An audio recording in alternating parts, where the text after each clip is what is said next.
Hello everybody, welcome back. कैसे हैं आप सब लोग? बढ़िया हैं।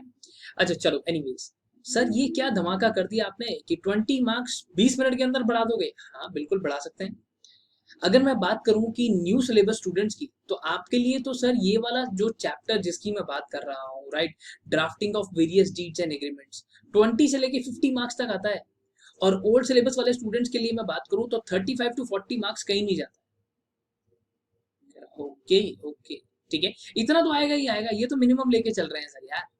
न्यू सिलेबस वाले बच्चों के लिए 20 क्यों लिखा है? क्योंकि न्यू सिलेबस वाले बच्चों के लिए एक बार ऐसा हुआ था that once it was there for being like 20 marks, और नेक्स्ट टाइम सीधा 52 मार्क्स का आ गया था, राइट।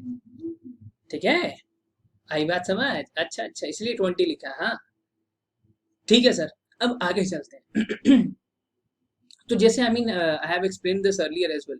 ठीक है, जो बच्चों के आई मीन जो भी इश्यूज वगैरह हैं, there is a person on chat who will be taking care of each and everything now. He will be responding over the chat, उसके बाद सीधा खत्म होने पे बात करेंगे, ठीक है। He is available over there. कह रहे सर अपार्ट फ्रॉम दैट, अब अगर मैं बात करूं ओल्ड या न्यू सिलेबस वाले बच्चे, फर्स्ट ऑफ ऑल जिन बच्चों के पास टाइम बहुत कम है and they need to prepare this drafting subject, और वो कह रहे हैं सर 10 डेज के अंदर प्रिपेयर हो जाएगा क्या? अरे 10 डेज 5 डेज के अंदर प्रिपेयर हो जाएगा। सबसे पहले आपको क्या करना है, when it comes to the term like agency, आपको एजेंसी आपके पेपर के अंदर है, सेल आपके पेपर के अंदर है, गिफ्ट आपके पेपर के अंदर है, मॉर्गेज आपके पेपर के अंदर है, राइट। मॉर्गेज है, उसके बाद क्या कहते हैं, ऐसी बहुत सारी टर्म्स जैसे बिल्डिंग कॉन्ट्रैक्ट्स हैं, ठीक है, असाइनमेंट ऑफ शेयर्स हैं। क्या ना सर, ऐसी न जाने कितनी सारी टर्म्स हैं। इन सारी टर्म्स के बारे में आपको पता होना चाहिए। You just need to have a basic understanding, that's it. एक बेसिक अंडरस्टैंडिंग होनी चाहिए कि ये टर्म है क्या, एजेंसी होती क्या है, कोई एक बंदा असाइन कर रहा होता है। याद रखना, जो कर रहा है, जो असाइनर है, राइट, सेल कर रहा है, सेलर है, फिर उसके बाद बायर है, अर जहां लग रहा है, gift donor, donee, mortgagor, mortgagee, जहां पे अर लग रहा है उसको फर्स्ट पार्टी ले लेना। वैसे तो कोई प्रॉब्लम नहीं होती है, बट फिर भी जहां पे अर लग रहा है वहां पर, ठीक है, उसको फर्स्ट पार्टी ले लेना। और जहां पर ई लग रहा है, you can assume that person as being like second party, ठीक है। अर कर रहा है ई, the person is receiving something, he will be entitled to being like a second party. Okay okay okay, ठीक है, बात समझ में आ रही है। क्या, चलो आगे चलते हैं।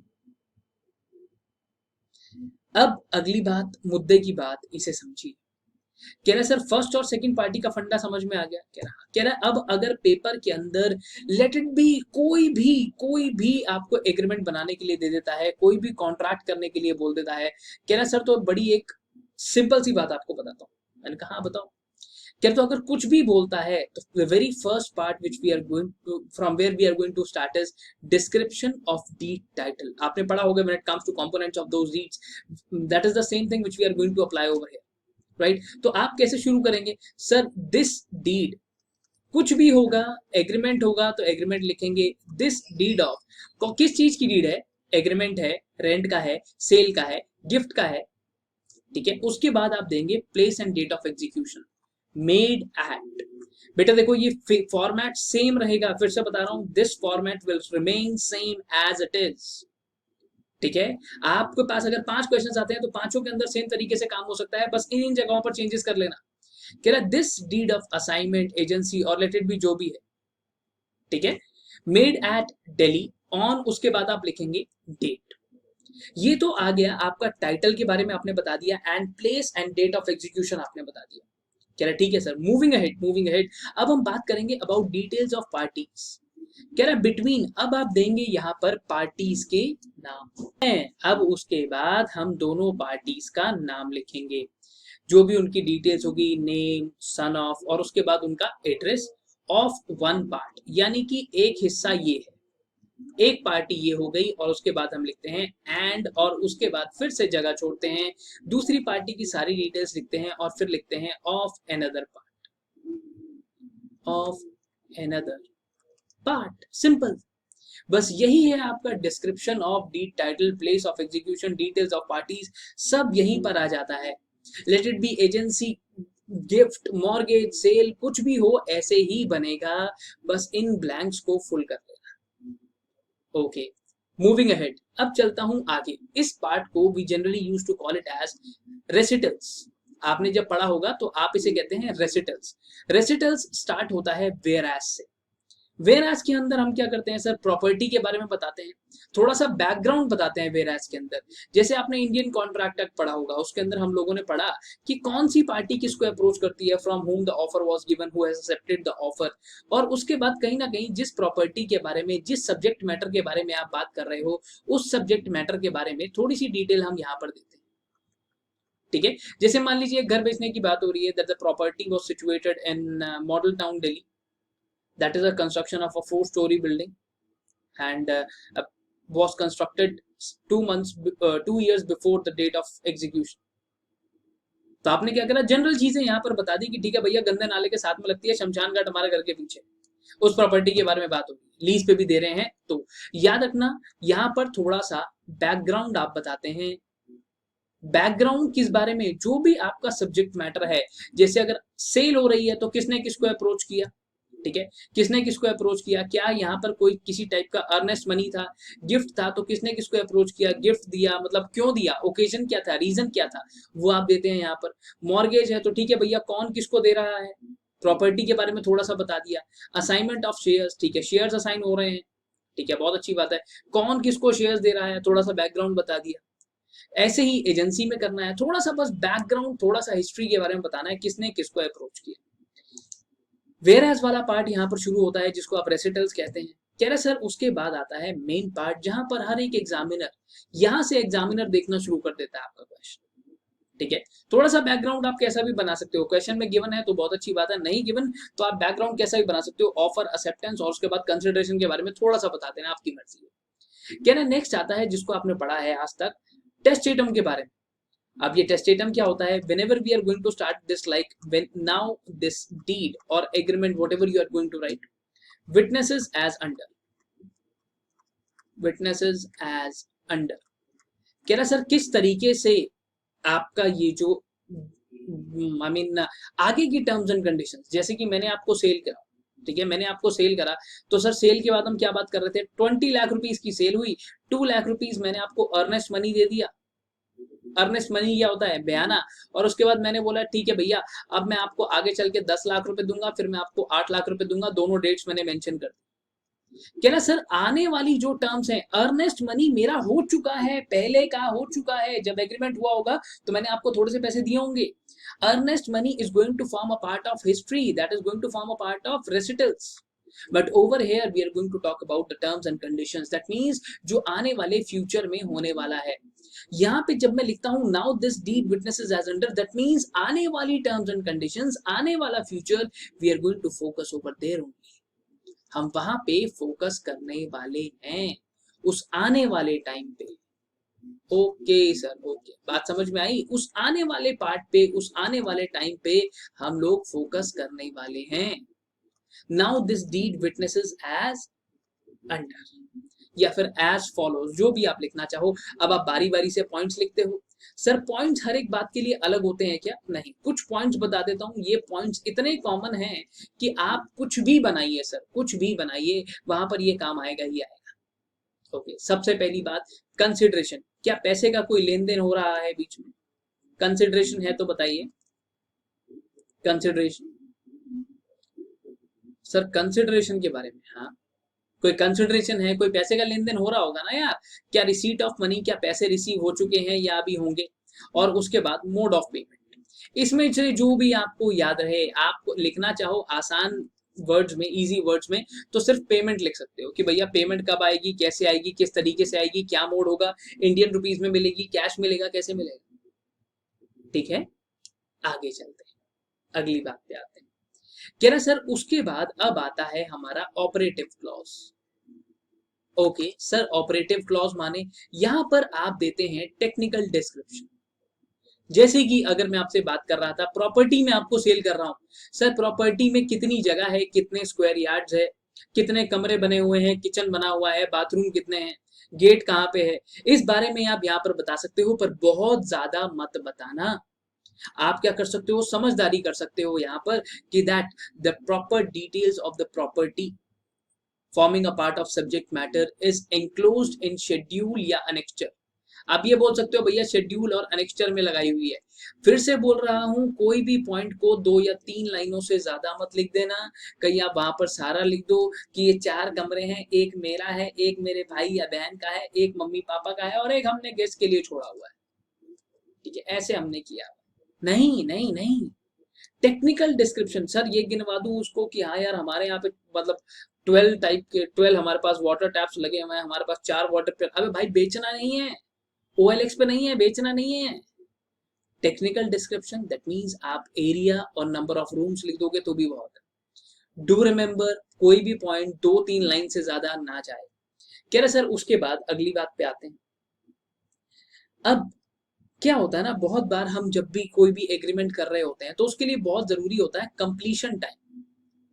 कि आज अगर मैंने, मान लो चलो कुछ भी आप इसमें से पिक कर लो, एजेंसी किसी को दी है तो कितने टाइम के लिए दी है, ये एग्रीमेंट का टाइम पीरियड कितना है, सेल अगर किसी को कर रहा हूं इस एग्रीमेंट के थ्रू तो कितने टाइम में सेल कंप्लीट हो जाएगी, गिफ्ट जो मैं आपको दे रहा हूं क्या कुछ ऐसा है कि गिफ्ट को देने में 2 महीने 3 महीने लगेंगे, मॉर्गेज कितना टाइम पीरियड क्या है, असाइनमेंट जो आपको, असाइनमेंट माने परमिशन, जो भी एक चीज आपको पर्टिकुलरली मिल रही है, एक राइट आपको मिल रहा है, वो कितना टाइम के लिए मिल रहा है, तो दैट इज कंप्लीशन टाइम। या फिर आप कह सकते हो जितना भी टाइम पीरियड जो भी आपका टेन्योर है बीच में, अगर आपने किसी को राइट दिया है तो कंप्लीशन की बात नहीं है, कितने टाइम पीरियड के लिए दिया है या कितने टाइम के अंदर ये एग्रीमेंट खत्म हो जाएगा। इन दो में से एक बात हमेशा देखने को मिलेगी। कह रहा सर ओके, कह रहा और उसके बाद आती है obligations of both parties. Obligations of both parties माने सर कहीं ना कहीं जब आप फंस जाते हैं पेपर में तो ये काम भी कर सकते हैं। एक सेलर है सर और एक बायर है, कुछ नहीं करना है, ये और भी आसान है। आपको एग्जामिनेशन में खुद को सेलर की जगह पर रख लेना है और ये देखना है कि मेरे को बायर को क्या क्या देना है। सर बायर को आपको देना है गुड टाइटल, गुड टाइटल आपको देना है, ठीक है। और उसके बाद आपको देना है फ्री फ्रॉम डिफेक्ट, जो प्रॉपर्टी है free from any, free from any charge, property पे कोई चार्ज नहीं होना चाहिए, किसी का कोई राइट नहीं होना चाहिए, ठीक है। और अगर बायर है इसको क्या करना है, इसको सर प्रॉपर पेमेंट करनी है, payment on time, payment on time करनी है। अच्छा सर ये सब लोग अपना काम करेंगे, हर एक पार्टी अपना काम करेगी और उसके बाद ये रिसीव करता है title, he will receive title, simple. फालतू के 4-5 पॉइंट्स बनाना मुश्किल नहीं है, आसान है, कहीं भी आप बना सकते हो, बट इट्स ऑल अबाउट कि आपने कितने अच्छे से बनाया। जैसे मैंने फालतू का बना दिया नीचे वाला पॉइंट रिसीव टाइटल, वो तो मिलेगा ही ना भैया। अच्छा अब अगली बात आती है सर डिफॉल्ट। बहुत बार ऐसा हो जाता है कि हमारे यहाँ पर एग्रीमेंट्स के अंदर, कॉन्ट्रैक्ट्स के अंदर डिफॉल्ट्स वगैरह देखने को मिलते हैं। इन दैट सिचुएशन आप सबसे पहले यहाँ पर मेंशन करेंगे कि सर अगर कहीं पर कोई भी डिफॉल्ट हो जाता है तो सेटलमेंट कैसे होगी, ठीक है। सेटलमेंट ऑफ डिस्प्यूट्स, इसके बारे में हर एक एग्रीमेंट में बात की जाती है, फिक्स पॉइंट है, ये बात होगी ही होगी, ये बात होगी ही होगी that in case of dispute between the both parties, Delhi I mean the parties will proceed to Delhi jurisdiction or the parties will resolve the dispute as per arbitration and conciliation, ठीक है। जो भी आपका मैटर है जैसे भी आप लिखना चाहते हो उसको यहाँ पर मेंशन करना ही करना। ये 5 पॉइंट्स तो हमेशा देखने को मिलेंगे और मैं बहुत इजीली बता रहा हूँ, इन 5 पॉइंट्स को बहुत इजीली 7 या 8 पॉइंट्स के अंदर कन्वर्ट किया जा सकता है। 5 पॉइंट्स लिखो, अच्छे लिखो, ठीक है, अच्छे लिखो। कोई डाउट हो तो पता ही है आप लोगों को क्या करना, ठीक है। क्या सर अपार्ट फ्रॉम दैट, अगली बात पे आते हैं, अगली बात पे आते हैं, मूविंग अहेड। ठीक है सर ये 5 पॉइंट्स मैंने वहां पर मेंशन कर दिए, एब्सोल्युटली करेक्ट। बस याद रखना ये आपका फर्स्ट पार्ट है, यहाँ पर ये खत्म हुआ, नेक्स्ट पैराग्राफ यहाँ से वेयर एज से शुरू हो जाता है। बैकग्राउंड या फिर आप कह सकते हैं ऑफर एंड एक्सेप्टेंस, इस बारे में बता देना किसको, किसने किसको अप्रोच किया, ऑफर क्या था, एक्सेप्टेंस क्या था, कंसिडरेशन क्या थी। वेयर एज के बाद फिर यहाँ आता है now this deed witnesses as under, कि यहाँ पर ये वाली डीड के अंदर ये सारे काम होंगे। फिर से बता रहा हूँ these are going to be a part of terms and conditions, that mean we are going to talk about the future. यहाँ पे ये बात करेंगे अब और क्या क्या करना बचा है और कौन कौन सी ऐसी चीजें हैं which are going to be completed, which we are going to complete, which we are going to execute by this agreement itself. Okay जैसे गुड्स हैं तो बीच में हम ये भी बात, आई एम सॉरी, क्या हुआ? कट लग गया था? अरे कोई बात नहीं, वो थोड़ा सा मे भी हो सकता है चेंज हो गया हो, ऐसे टेक्निकल इश्यूज आते रहते हैं और हम लोग इसके लिए पहले ही प्रिपेयर करके बैठते हैं जब अपने को पता होता है कि बच्चा आने वाला है यार।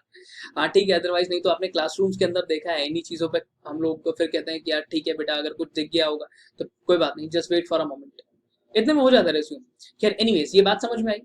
जैसे मैं आपको ये वाली बात बता रहा था, ऑफर एंड एक्सेप्टेंस और एक बैकग्राउंड, अगर आप चाहें तो थोड़ा सा यहाँ पर बहुत एक छोटा सा brief description of subject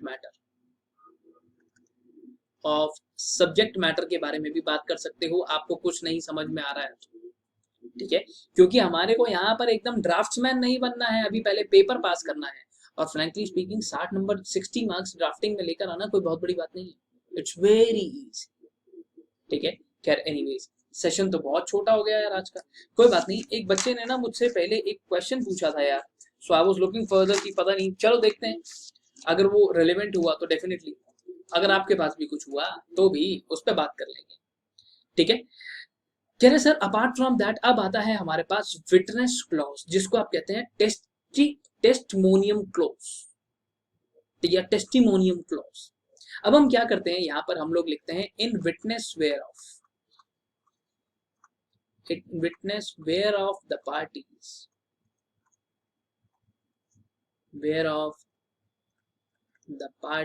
here to have signed on this day,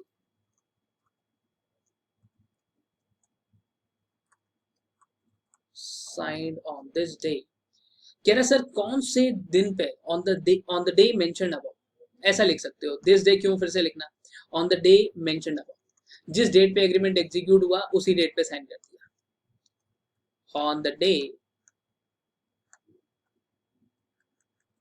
mentioned above.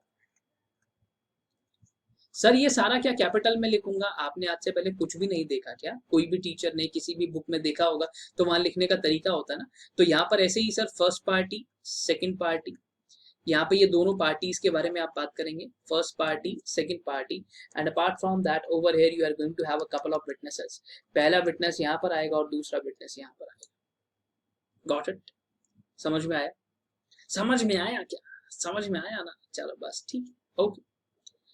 इतना ही ध्यान रखना, इस पार्ट को कहते हैं सिग्नेचर एंड अटेस्टेशन क्लॉज। याद रखना, as per the requirement there should be a couple of witnesses in each and every deed और एग्रीमेंट। जो भी आप बना रहे हो विटनेस 2 रखना, ठीक है। और इसे कहते हैं एक बेसिक फंडा बनाना। अगर आपको ठीक है टॉपिक बहुत अच्छे से आता है, ये उन बच्चों के लिए था यार जो मतलब एट द एंड कुछ रिवाइज करना चाह रहे हो, कुछ ऐसा है जो आपको सिर्फ पता है बट आपने कभी बनाया नहीं, आपको आता नहीं, राइट, तो वहां पर बहुत इजीली इसको बनाया जा सकता है।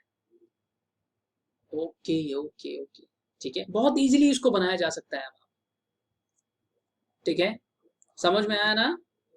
ऐसे ही एक बच्चे ने एक सजेशन दिया था कि सर जैसे हमारे पास सेक्रेटेरियल प्रैक्टिसेस वाला भी है, that is we have one of the topics being like secretarial practices और the drafting under the companies act. तो सर वहां पर बार बार एक क्वेश्चन आता है जो हमने बहुत बार देखा है, that is board resolution. Sir क्या आप ये बोर्ड रेजोल्यूशन का भी ड्राफ्ट बनवा सकते हो? या जैसे एक नोटिस आता है जनरल मीटिंग का, एक नोटिस ऑफ जनरल मीटिंग, क्या इसका भी ड्राफ्ट बनवा सकते हो?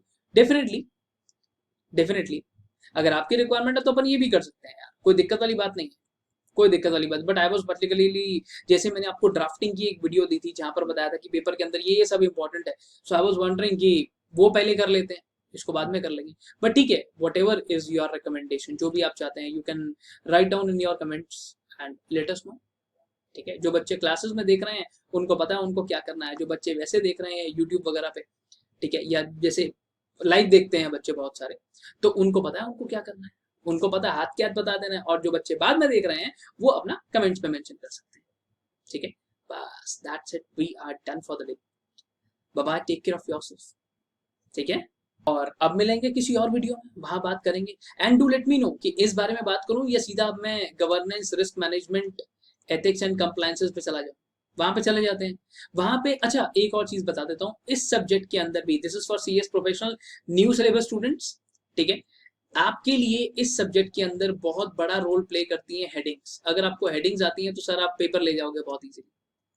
यहाँ पर क्वेश्चन घूमता नहीं है सर। गवर्नेंस रिस्क मैनेजमेंट के अंदर सबसे अच्छी बात यही है, क्वेश्चन बहुत ज्यादा टर्न नहीं होता है, क्वेश्चन बहुत ज्यादा टर्न नहीं होता है। ठीक है, so just let me know in your comments और the chat box section, we will go through with that and we will let you know कि अगली वीडियो में क्या करने वाले हैं। ठीक है, बस that's it, we are done for the day. चलो अब ये फाइनल वाला बाय है, पहले बाय कर दिया था फिर दोबारा से आ गया, अब नहीं नहीं अब लास्ट बाय। चलो बाय।